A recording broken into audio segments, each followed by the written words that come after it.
And good morning. Welcome to the Wednesday, January 25th edition of the NBA Betting Show. My name is Michael Lockie. I am joined today with Matt Meiselman. Matt, how's it going? Pretty good. A lot happening today already.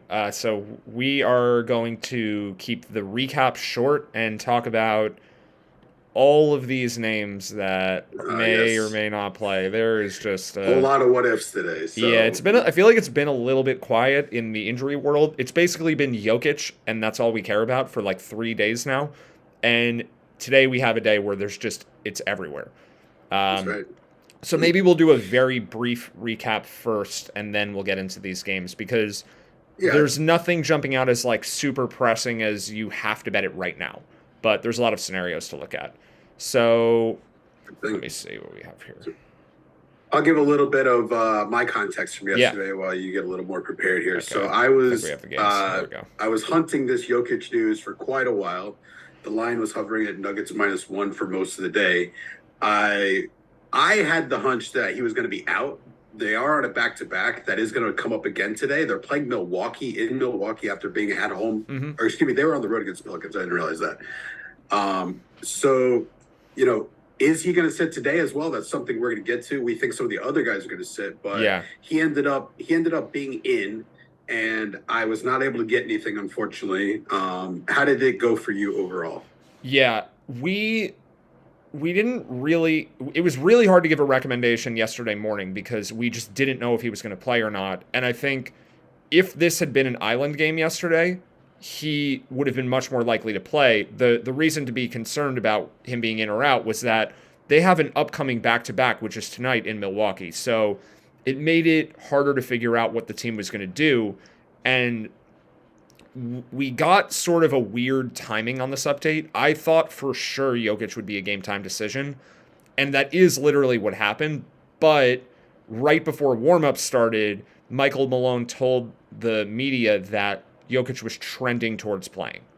So he sort of gave a hint, and the problem with that update was it tipped off the sports books, like it made it so Underdog couldn't have that tweet ready right away. He didn't say Jokic is available. He sort of gave vague language. And if you're just using Underdog tweets to figure out if you're going to bet or not, it was kind of too late.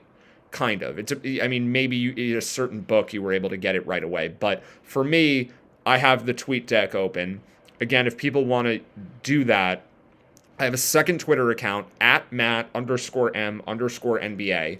You can go there and just look at my follower list and follow every single person I follow and set up a tweet deck where it's a chronological feed of everything that every NBA beat writer, at least the ones that I've located. There are some I have to keep adding because it's hard to find them all, but there's like 300 of Yes. them.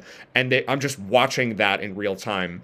I don't do it every second of the day, but as we get closer to game time and for an update like that, that's the place where I'm going to see like the reporter is quoting Michael Malone about what he said.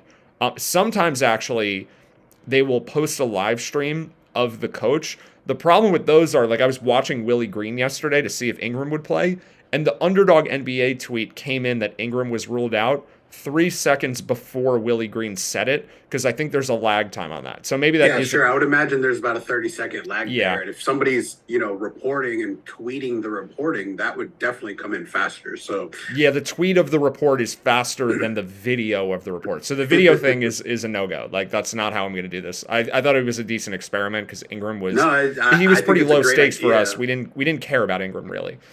So for him, it was fine. For Jokic, that would have been really bad if I was relying on like the actual video of the press conference. I mean, maybe the answer here is we just go to them.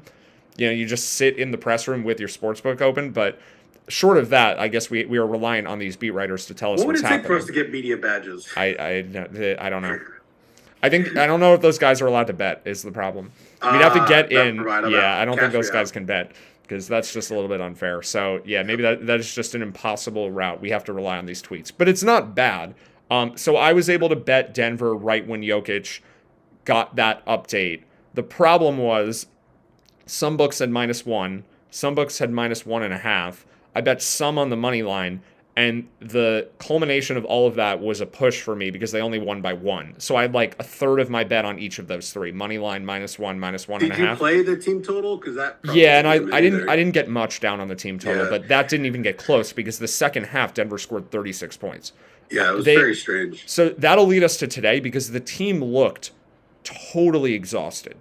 I am sort of considering adding more of a negative adjustment to them because of how tired they looked, but we'll get to that after. Like this was, I mean, Murray and Jokic couldn't move in the fourth quarter.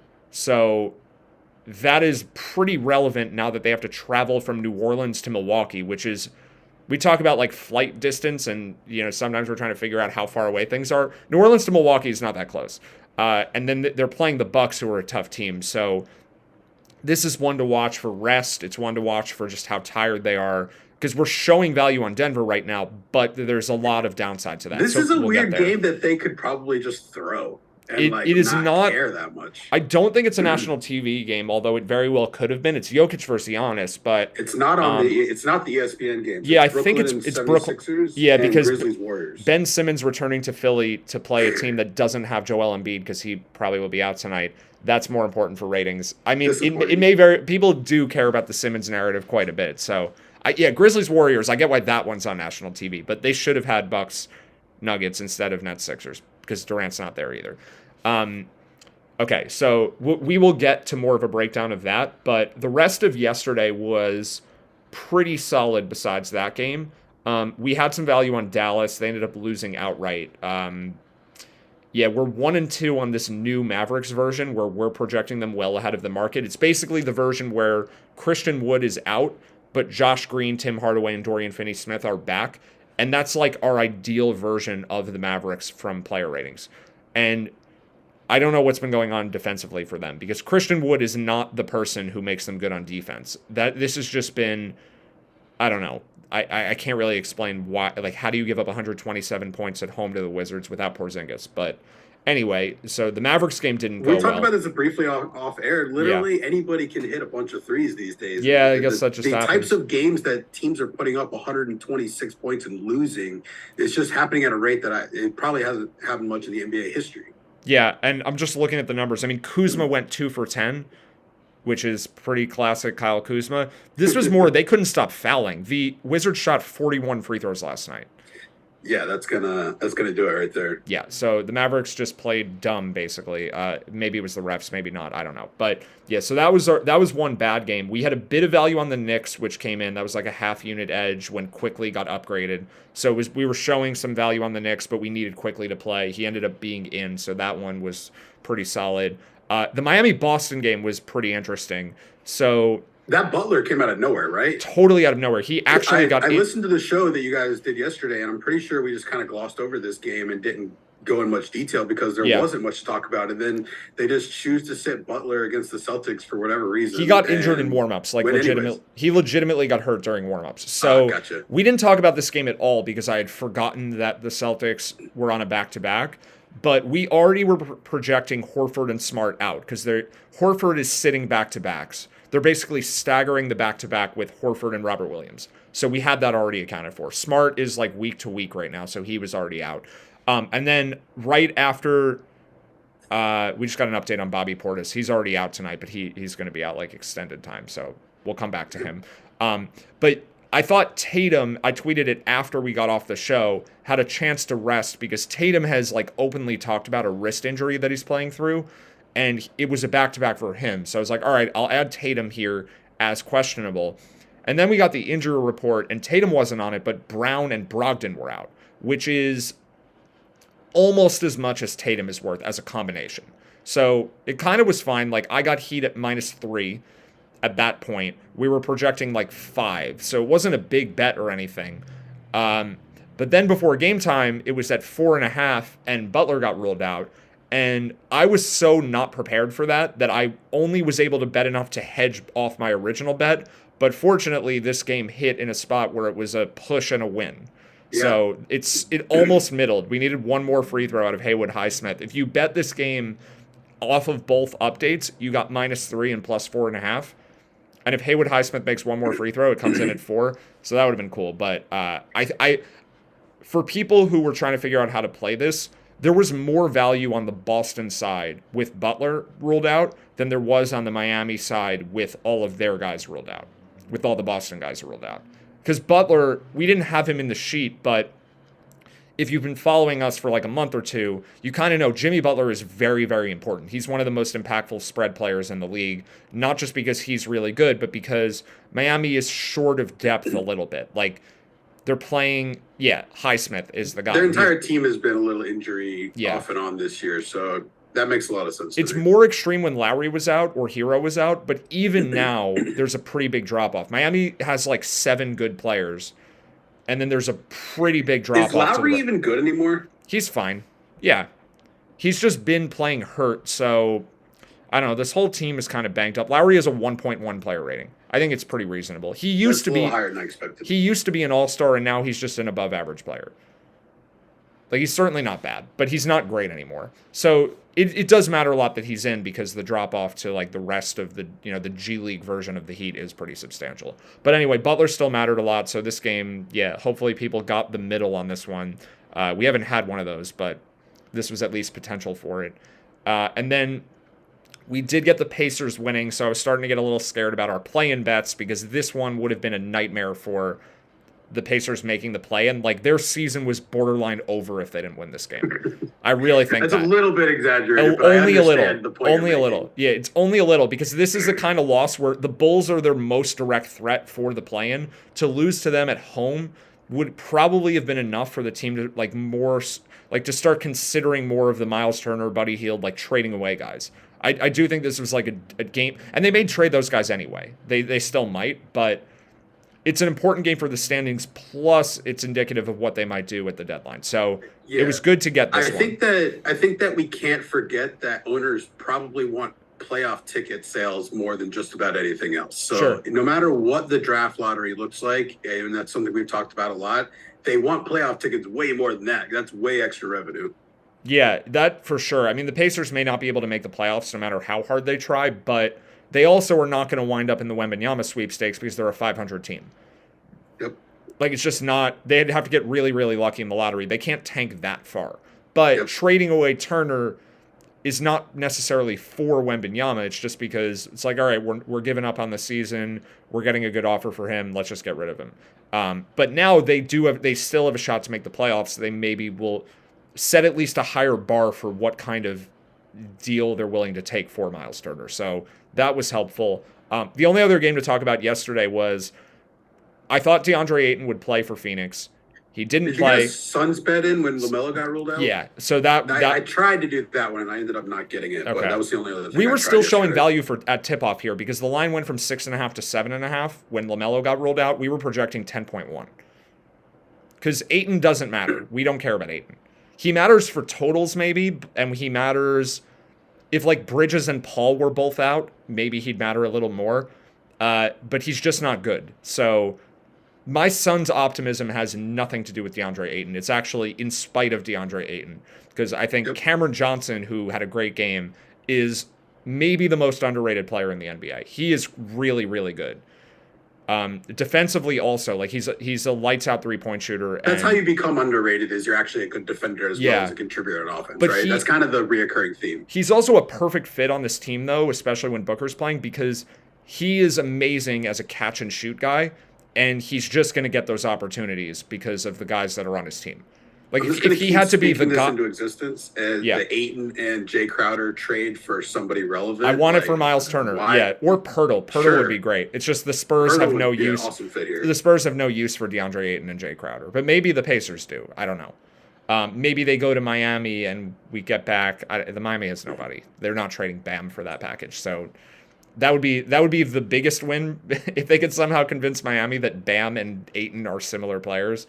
But yeah, that seems that I think that would be my home run outcome. But Miami's not trading Bam, so yeah, Miles. I'll settle for Miles Turner. If that package results in Miles Turner, I will be thrilled. We'll be making Phoenix championship bets if that trade happens for sure. I think the Suns maybe become the best team in the NBA if they get Miles Turner for DeAndre Ayton. That probably sounds a little bit weird to people, but I actually think that would be true. They'd at least be I've our had highest. this weird Suns They'd be our overall highest rated season team. that I can't explain. Yeah. And I'm trying to get over it, but I there's no reason if they don't upgrade significantly, then obviously they're much more in it. Yeah, I think the Suns stuff comes from just their players are not that likable. It might be that. I don't know. I think part of it was I felt like they were the worst finals team I could remember when they lost to the Bucks a few years back. Mhm. And like they just haven't been all that good since, even though they've kind of been relevant. So I'm just kind of like, I'm just not overly sold on the squad. Obviously I'm being nitpicky here. Yeah, because the ratings for them will be as high as any team, if not the highest, if they make the right tweak to their roster. But DeAndre Ayton's -2 player rating is kind of like a black hole. Like that is a problem, and that is why the Suns, even at full strength, might only be like the 5th best team. But if they can make the right move, maybe they get better. So, all right, I think that's enough of yesterday. Enough of like future stuff. Let's just go back to Milwaukee versus Denver again. Okay. Okay, because we sort of hinted at this. Let's see what the numbers actually say. Yep. So you have Portis projected out in these. Portis is out. Right? Yeah, Portis is going to miss like 2 or 3 weeks with an MCL sprain or something like that. Yeah, that just came in. Yeah, he's not playing. So yesterday I tweeted that Denver. At the time I tweeted it, the line was like 6.5 or 7.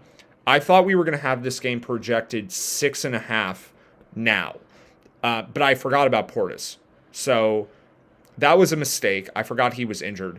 And we're only projecting it like 4.5 because Portis is worth like 2 points. So if you bet it at -6.5 or 7, the good news is the line is 8 now. So it's really easy to hedge that. Or you can probably even cash out for a profit depending what sportsbook you're at. That's actually what I'm recommending doing. But maybe don't do it yet because Jokic may not play tonight.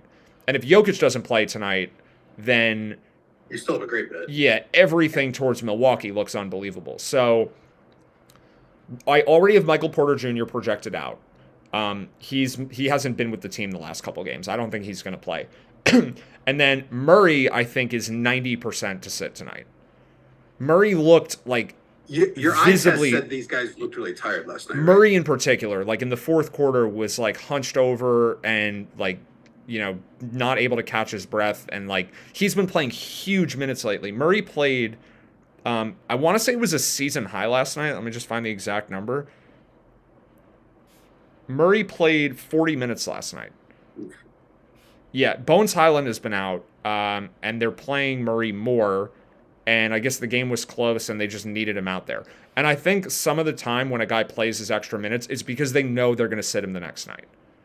So to run Murray out there in a game that Denver does not need to win. Denver is 20 games over 500. To run him out there against Drew Holiday tonight when he's this tired on a back-to-back seems literally insane. And especially because he's coming off an ACL tear from the offseason. Like, this is not peak Jamal Murray. This is like potentially injury risk Jamal Murray. He's missed most of 2 seasons, right? Yeah, I think he got hurt at the end of the bubble. Yeah. I think that's when he got injured. Yeah. Definitely makes sense for Murray to rest today. Yeah, so I think he's listed here. I think there's a 10% chance, if not less, that he plays. Maybe Bones Highland plays because he pushes to play more because Murray is out already. So Murray matters more if Bones is also out. You know what? There's a compound. Was completely a surprise yesterday, right? No, he was questionable too. I didn't have him on the sheet, but there were too many okay. names to list him. Yeah, he was just right because he's also not that important. We knew Murray was going to play yesterday, so Bones doesn't matter unless. That's kind Murray... of what I'm saying, though. Maybe Bones sat just because they knew they were going to sit Murray. He's been dealing with. He's been hurt though. He's got some lower body issue. Yeah, so I'm not exactly sure where he's at. But you could be right that they were like, we'll give him another day to rest because we know we're not going to have Murray the next night. That's certainly possible. But if both these guys are out, we could have Ish Smith starting at point guard, who basically never plays, and Ish Smith has a player rating of -3.2. So the compounding of these two guys could be pretty significant. And I think, yeah, Bones could be 50-50. Murray is like almost definitely not playing.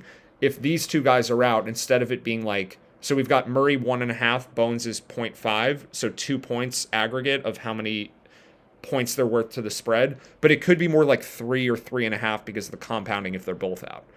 So if all we got was Murray and Bones Highland out, our fair line is about 8, which is like what the line is right now. But then we also potentially are going to get Jokic to rest. So my best guess for this game is Jokic plays and Murray doesn't. And I'm not sure about Bones Highland. And then I already have Michael Porter out. I don't think he'll play either. But the upside of Jokic sitting makes this potentially a massive Milwaukee bet. So even though we're showing a lot of value on Denver, I don't think you bet Denver now. I think you have to get confirmation on Jokic before making this bet. All right. My question to you is Murray out, Bones in, Jokic out. Where is the closing line? If you had to guess. Murray out, Bones in, Jokic out. Yes. What will the line move to? I think you said it when we were off air. I think about 11. Yeah, because I think some of that is already priced in. Sure. I think Jokic is priced 10% to sit. Like, there's a bit of like concern around him. If we got everyone in, it would come down. This is not the line for no one to be out. This is the line for some guys to be out. The market is pricing Michael Porter out. It's pricing Murray closer to doubtful, and it's pricing Jokic at probable. That's what I think. And it's probably not considering Bones Highland. Like, that's too far down, like, the decision tree to, like, have him accounted for. But sure. I think the line will get to double digits for sure if Jokic is out, and maybe even 12 or 13, depending who else is out. I want to, like, I mentioned 11 before we got on the air. That just feels so tiny to me, like, for what it should be, I think. But well, the line should, if just Murray is out, our fair line is 6. So, right. So the market will then be putting Jokic another 6 points or so. And I do think that's not quite sufficient, but I think it's close because in this context, certainly the backdoor cover territory and all that jazz. Not only is it the backdoor cover territory, this is a tired version of Jokic. It's a back-to-back Jokic. So fair. Last night I had Jokic as estimated worth 11.5 points. Tonight I would only have him about 8 or 7.5. And the market may only think that should be 6, which is not a huge disparity. Like, we think Jokic is worth 7.5 tonight. The market may think it's 6.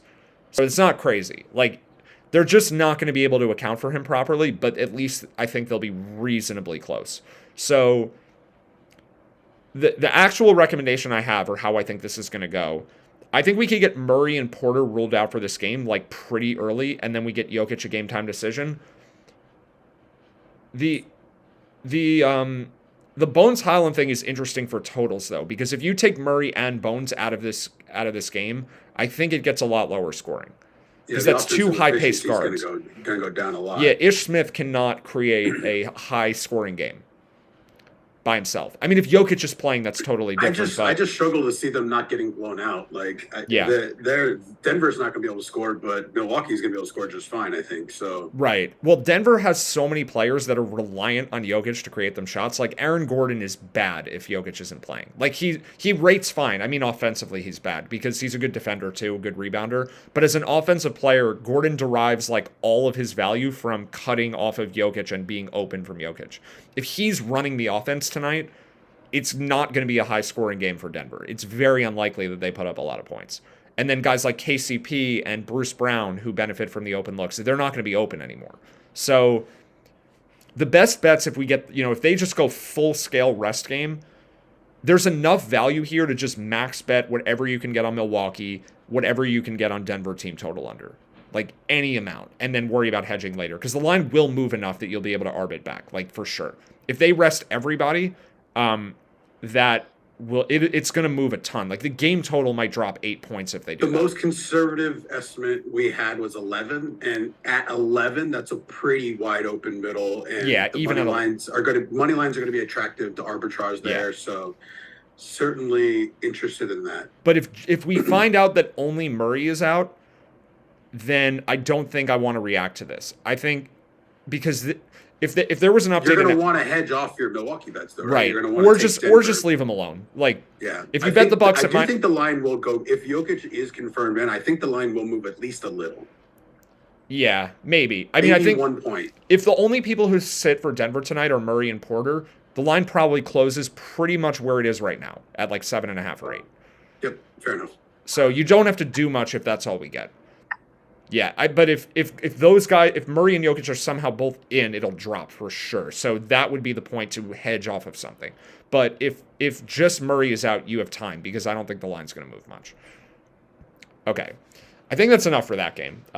People watching can feel free to tweet me questions. I'm just going to throw this out there. I'm going to throw this out there, and it's going to possibly make you roll your eyes. But Jokic rest, Murray rest. It's certainly a place for Giannis to take the night off also. If they have a 12-point spread against Denver, obviously pending his health, and obviously they're not going to make up an injury, but if anybody needs a night off, Middleton maybe, that would be the time, I think, when you're playing this G League version of the Nuggets, let somebody take the night off if they need it. I think we worry about that one if we get there. If Jokic gets ruled out, there will be enough time where it's not like Giannis is going to get ruled out 5 minutes later. So we will get that one out there through Twitter if that happens, for sure. That one will be it's a good thing to flag. Closer to an hour before game time. Yeah. No matter when the other news comes in. That's just a hunch that I have. All right. I think that's a good point. I think it's worth flagging. If Jokic is ruled out, which I don't think is the likely outcome anyway, but if that all happens, then I will certainly put something out for people on Twitter about watching for Giannis. Okay, let's go back to the beginning of the slate. Joel Embiid is also questionable today, and I actually think he is closer to doubtful. But I don't know, like 60-40. Like it's really hard. It's really hard to read Doc Rivers. He's just terrible at this. Yeah, he really is the worst. He said yesterday that Embiid didn't go through practice and he's not sure if he'll play. That's what he said. He's not sure if he'll play. That sounds like a guy who isn't going to play. But the line where it's set right now is like an exact midpoint for him, so it's really not especially exciting. Like, we have it at -7 is the fair line if Embiid is in, 2.5 is the fair line if he's out, and the current line is like 5. So it's like a half unit bet one way or the other. The market is pricing him 50-50. I think it's pretty clear that's what's going on. So if you can react, it's a shame he's got to miss this matchup too. Yeah, against Ben Simmons. Yeah, but they already did this once this year. This is Simmons' second game in Philly. It's not the first one. Did Embiid play the first one? Yeah, I'm pretty sure. I don't think they've played each other yet. That's oh no, you're right. The Sixers beat the Nets in Simmons' return with like all their backups playing. Yeah, it was like the DeAnthony Melton show. You're right. They haven't matched up yet. Yeah, Harden and Embiid were both out for that game. So I don't think he cares enough about that, honestly. I think he'll play if he's healthy. It doesn't seem like he would care about that. I think as a fan, I'd like to see it. Sure. As a NBA player, it is largely irrelevant. Even though it might be living in his head rent free, it doesn't change any of the organization's decisions, in my opinion. Right. They're not going to have Embiid play through a foot injury just to be out there against Simmons. So these guys are in the same division, right? Yeah, it is an important game. I know it doesn't matter that much, but something to consider. Yeah, Embiid's health is so much more important. That's so much the priority compared to anything else that Daryl Morey cares about that more than anything else. He doesn't. Yeah, nothing else matters. There's nothing else that matters in Daryl Morey's life more than Embiid's health. Like, that's it. That's all he cares about. That's his top priority. Firm but fair. Yep. Okay. So we can react if the news breaks, but at the current time, like, I'm not doing anything because I think he is pretty close to 50-50. It's a bit of a bet on Philly if he's in. It's a bit of a bet on Brooklyn if he's out. It's nothing special. So semi-boring situation, even though it is a really, really good player who is like a top 5 MVP candidate. We don't really have to talk about Minnesota, New Orleans, even though Gobert is questionable. I'm convinced Gobert is playing. This is going to be the same thing we went through with Anthony Edwards. He was fine when he played last game, but there's not a lot of value anyway here, so we can kind of skip that one. Did you leave Edwards off the injury report? Or they finally took him off. Yeah, finally. Man. Yeah, he was like 6 games in a row questionable and played. They finally took him off. Atlanta does kind of look like a bet right now. We're showing -1 on the screen here, but 1.5 is the best we can do. Like, I don't think there are any books that have a -1, but at 1.5, like, this is a decent bet already. I think the OKC hype is too far now. Like, it's just too far. We actually have their team rating. So when we first started betting against OKC, you remember they were like a 6-point road underdog every single time, and we had the other every single game.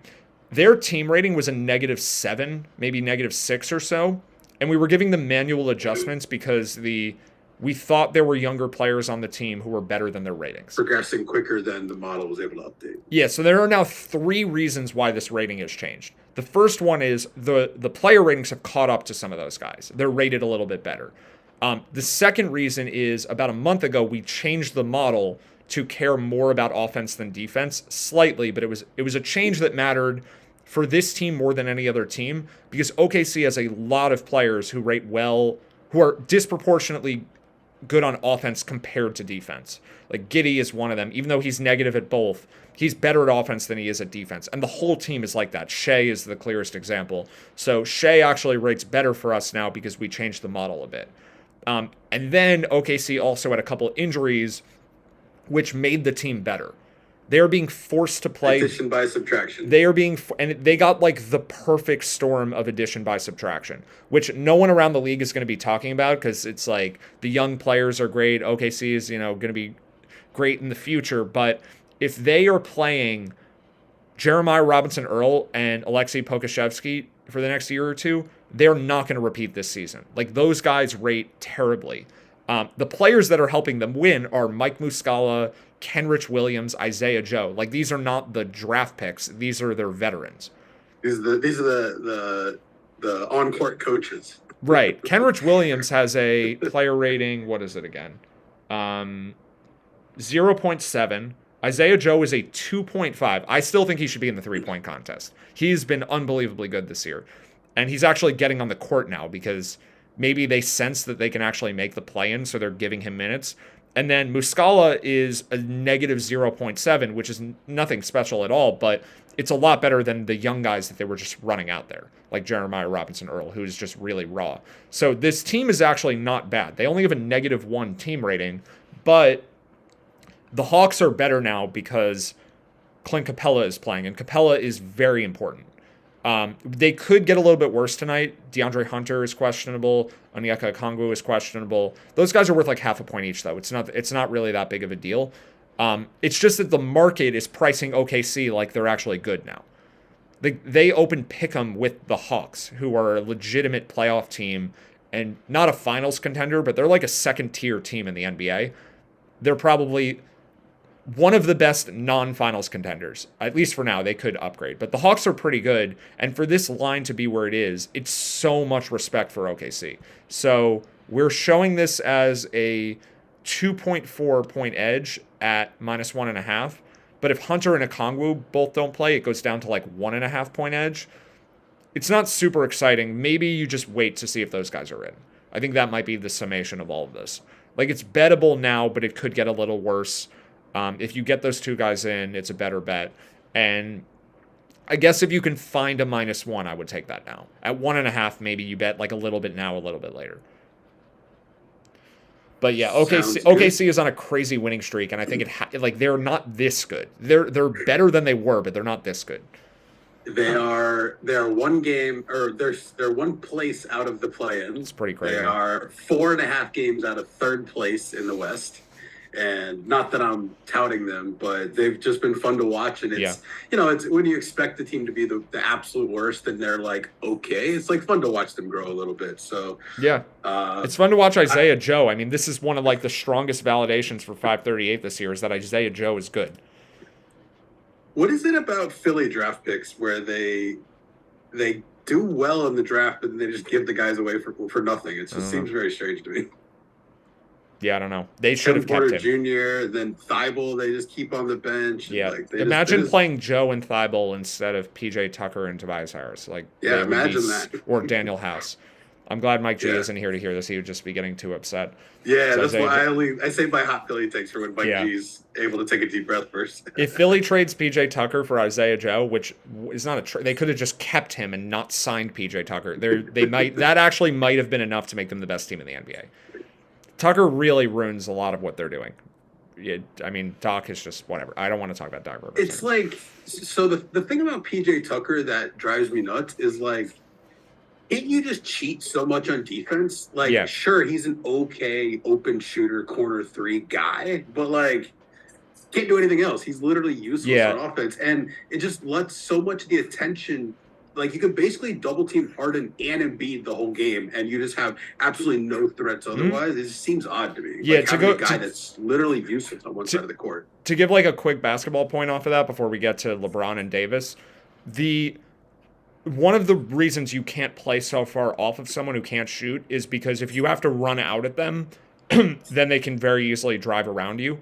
So if you're playing really far off a guy who's a shooter, that you have to make up that space by running towards him, and then if the player has any capability to drive to the basket, it's really easy for him to attack the closeout and go around because you're like not, you don't have your center of balance if you're running at somebody. But PJ Tucker can't do that. So it's not so much that he can't make an open shot. He can, but you can cheat off of him because if you run at him, he can't drive to the hoop. Like he's not going to pump fake you, dribble around you, and like dunk on the rim over a guy that's helping, right? Like it's just not. Matisse Thybulle actually can do that though, right? Which is why he's a better offensive player, even though he's probably a much worse shooter than Tucker is, because he actually has the athleticism to go around somebody. Yeah, Tucker is just. He seems like he should be a good defender, but he's also undersized. Okay, moving on. Sorry, I didn't mean to get you out of tangent. So, but that was an excellent point about like an actual basketball thing. Yeah, we don't do those too often. Just a quick. You're a little more qualified than me, but we're not very qualified either. Not super qualified. I did used to play, but I'm not at any high level. I know the game a little bit. Washington-Houston is a potentially interesting one because the Wizards just won in Dallas, and they're on the second leg of a back-to-back. I have Bradley Beal listed here for potential rest. The thing to remember, though, if a news update comes through, Kyle Kuzma is a negative player. If we get him ruled out, do not bet Houston on that news. That is not enough. He's like a -2 or something. And I know he's had a... How about Beal props? -1.5 for Kuzma. I think... Yeah, if props pop up for... No, I think Beal is by far the most likely player to be out tonight on this team. Okay. So it would be props on... I do like Kuzma props if Beal's out, because Porzingis is already out. We've talked about this a lot, and maybe it's my eye test. Maybe I'm trusting my mind a little bit more than the data.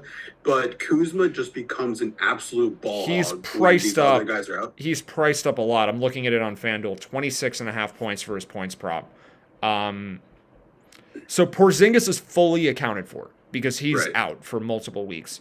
I think if Beal were out, the Kuzma over at 26.5 would be a small bet. Like I think he goes to 29 as his expectation, from like 25 to 29, something. It's an increase for sure. I'm with you. It's just the line is so high already.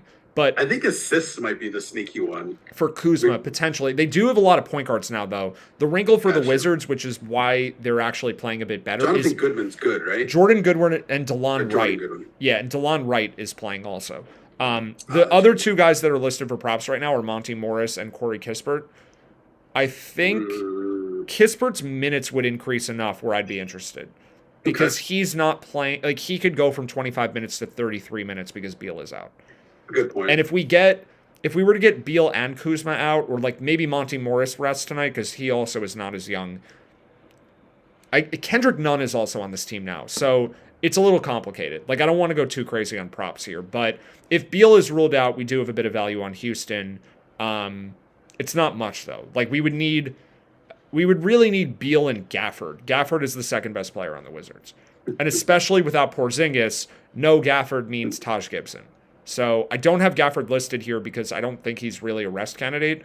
But if he somehow were rested or is out with an injury or something, we're looking for Beal and Gafford. The Rockets become a really good bet if those two guys are out.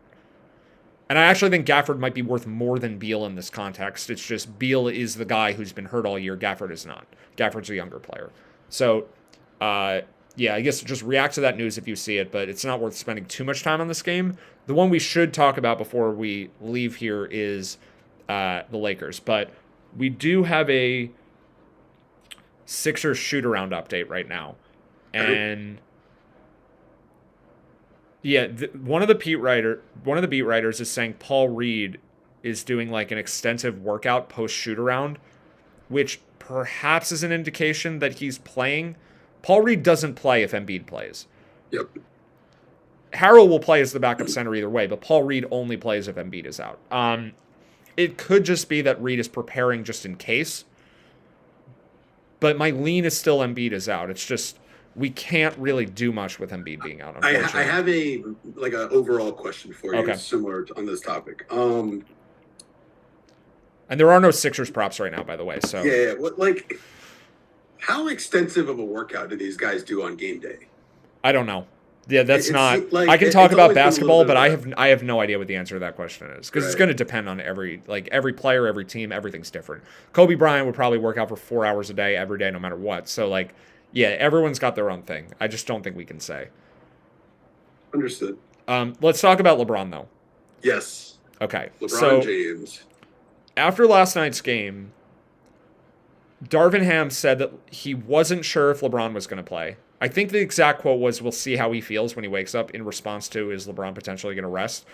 And then he said after that, Anthony Davis is probably going to play, but we'll also see how he feels when he wakes up. Okay. No updates. I thought we got a Lakers update. The Lakers are probably, if I had to guess, sitting LeBron tonight and playing Davis and Rui Hachimura. They're two players. Rui's their new acquisition. Davis is...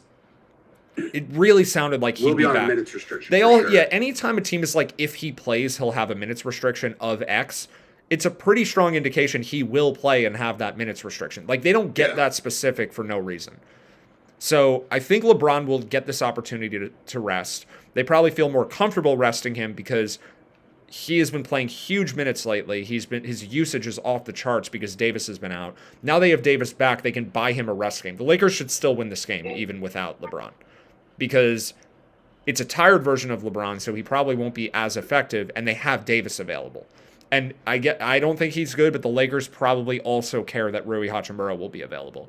They probably think of that as a positive. I mean, they just traded for him. So we don't really have a bet here, though.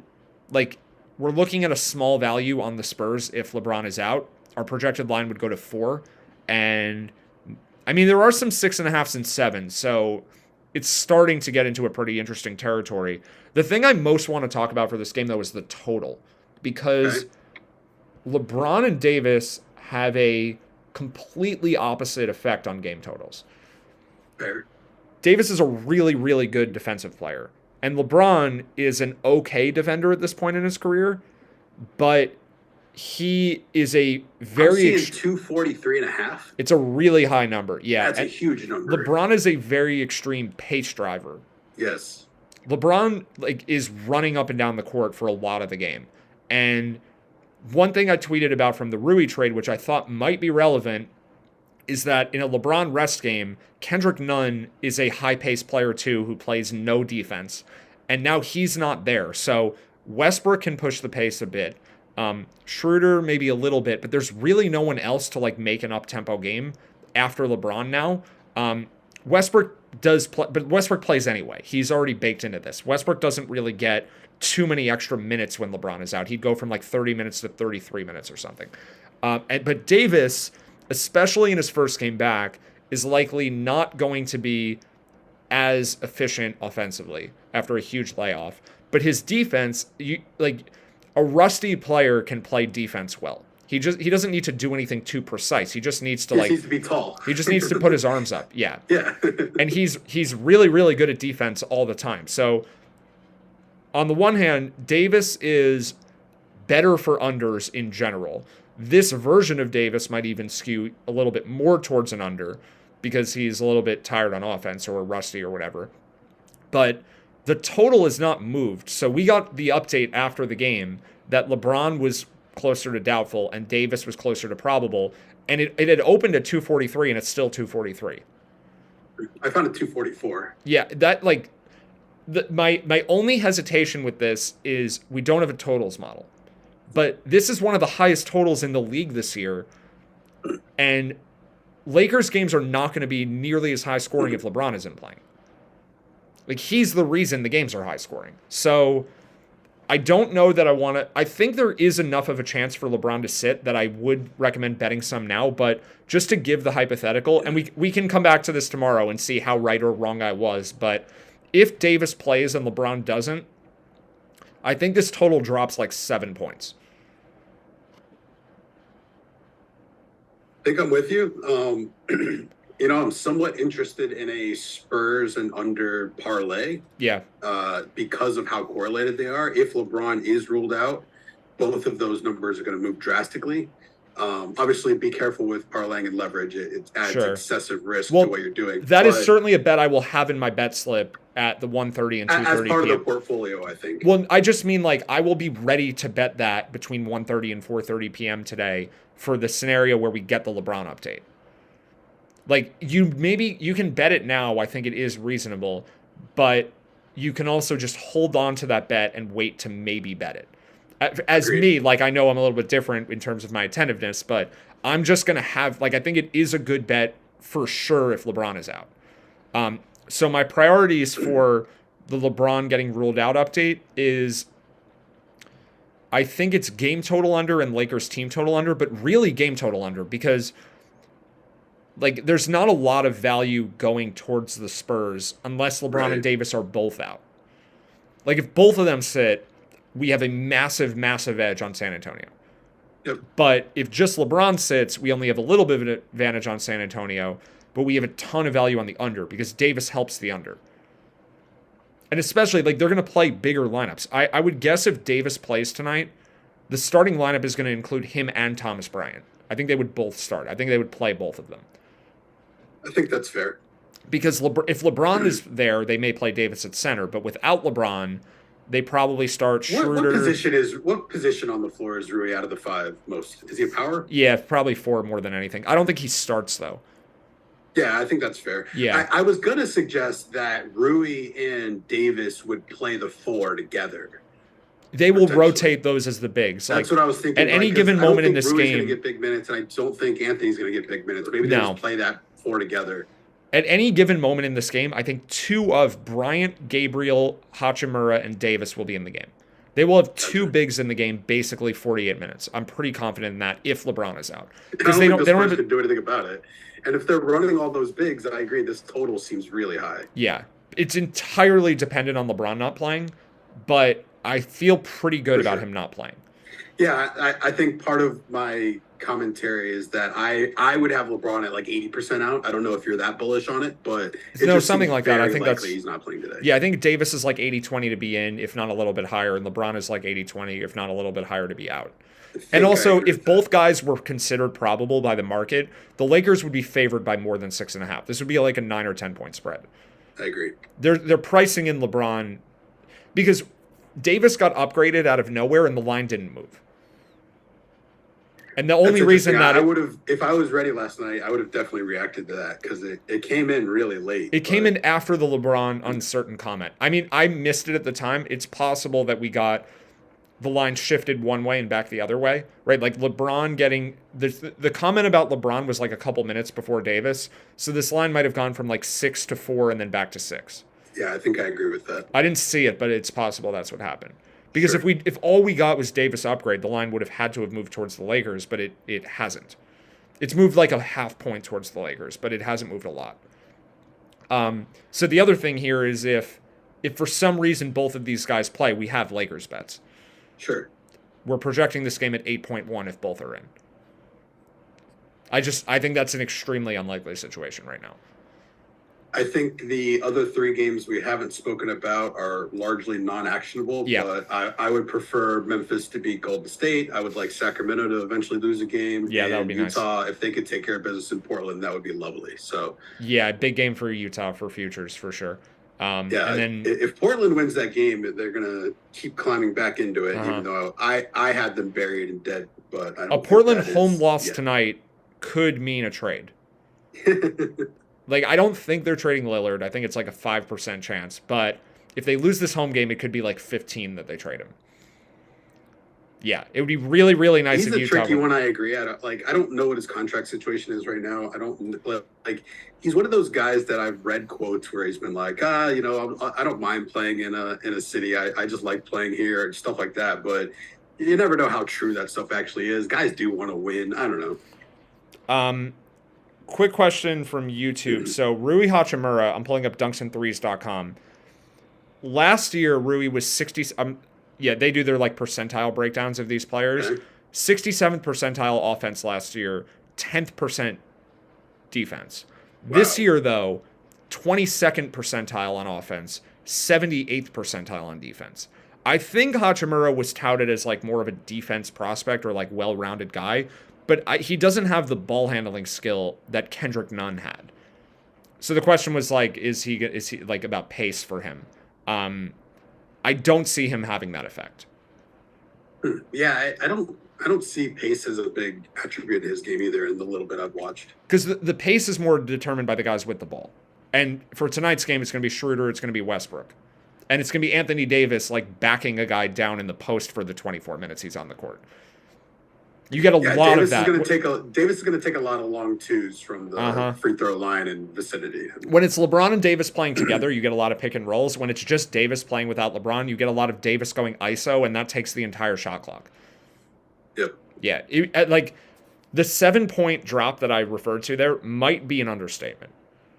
I could see 10. I really could. Like, this could be worth having 2 or more units on the under if LeBron is out and Davis is in. I don't know. Like, I know it's a good bet, but I just don't know how good of a bet it is. So it could be the kind of thing where you just bet a lot and wait for it to move and then hedge as you see fit. I think I'm already going to put some in now, though. I know that, yeah, like,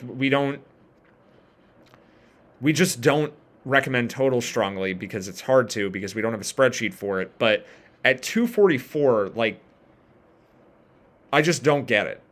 I really don't. The Lakers. I'm right there with you. It's also like, it's not like the Spurs are an offensive juggernaut either. They're one of the worst teams in the league. And they have a couple good pieces, but their bench is like one of the worst in the league, and they're going to have a horrific time scoring, I think. I don't know. Both of these teams have been playing really high scoring games lately, but I think that has a lot to do with opponents. I mean, yeah, the Lakers' high scoring games are because of LeBron. So I guess the hesitation is if he is in, it's not good. Like, this is not too high. Absolutely. This is, the total should be this high if LeBron's playing.